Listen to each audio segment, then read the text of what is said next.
the most surprising things that some new parents experience is the shift in relationship with their pet, specifically with dogs, because that bond between a human and a dog can be such a big, powerful relationship versus cats that are lovely, but they can be so aloof. But with a dog, they really bond to us. So when a new baby is brought into the home, it can be a big transition for the dog and obviously the humans as well. And I've worked with a lot of parents that are really nervous about this, and we're like, I love my dog so much, but now when they're around, I get really nervous when they're around the baby. I don't trust them around the baby. Should I find them a new home? Should I just keep them outside? What should I do? And a lot of these people feel a lot of turmoil around this decision. So let's look into that and see what we can do. So regarding the fear of whether or not the dog will hurt the baby, obviously there's no guarantee one way or another. We just would never know that for sure. But there are ways to objectively look at the situation and to make a well-informed choice that is the best for all involved. And luckily, a dog needing to be rehomed is pretty rare, at least in regards to this circumstance with a new baby coming into the home. In most cases, training, shifts in where the dog is allowed to go in the home, and other precautions can help to make sure that the baby will stay safe. And it's also important to know that, your relationship with the dog will change, because now, a lot of the time that you used to devote to spending time with the dog, giving them attention, is now going to be on your baby, which is totally normal and natural. But to just keep in mind that while in the short term, the quality of your dog's life might decline a little bit, they might get a little bit bummed, but as the baby grows, it could be this new playmate for your pet, and they can develop their own amazing bond. So in so many ways, everybody's life can be enriched by, the baby coming into the home. So what do we do? How do you make a decision that makes sure that it helps to ensure your baby stays safe, but yet you're also considering and nurturing your dog's well-being? So the first thing to do is consider if your pet has ever been violent. So this is a really, really good first step, because you can ask yourself, has my pet ever been aggressive towards other animals, other humans? How do they react to children? Is there anything about their personality or their history that would lead me to believe that my baby wouldn't be safe around them?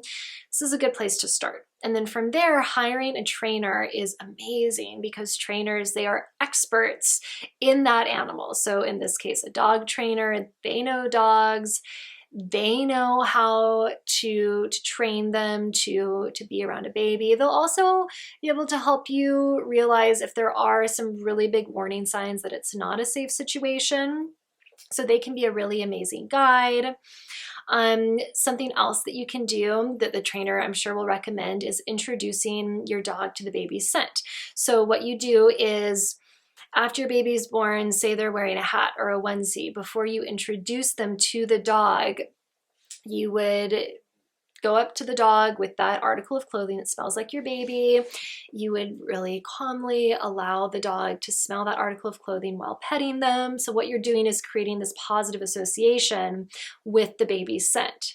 They now realize, oh, when I smell the smell, I have my owner pet me and love me. So again, positive association. And then it'll be a little bit less jarring when they finally meet the baby, because they're familiar with the baby's scent. It's also really important to not leave your pet, your dog, alone with the baby, even if you feel like, oh, my dog is the nicest dog in the world, they would never hurt a fly. It doesn't matter. You never want to leave your baby alone with the dog, or really any pet, at least until they're much, much, much older. And in addition, you want to help to teach the baby that it's not okay to pull the dog's tail or whatnot by, if they do that, by just gently removing their hand and just letting them know that, we're gentle with our pets. You also want to stay aware of your pet's emotions. Notice how they react when they're around the baby. Do they shake? Do they get nervous?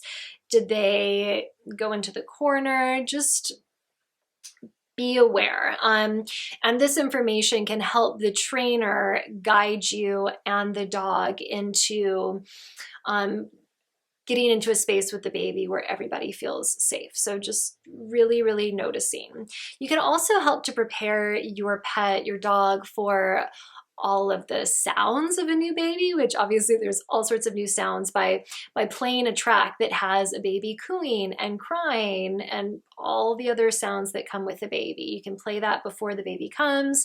So the dog, just like the scent, the dog is familiar with the sounds of a baby as well. You can also organize for extra dog care because, as I mentioned earlier, obviously your dog's not going to be getting as much attention from you, at least in the beginning. So you can have friends, family members who love your dog come over and take the dog to the dog park or for a walk, or just sit in the living room and give them some cuddles and some loving to make sure that they're still feeling like, you know, they're important and well loved. In regards to actually introducing the dog to your baby, make it a very calm, peaceful introduction.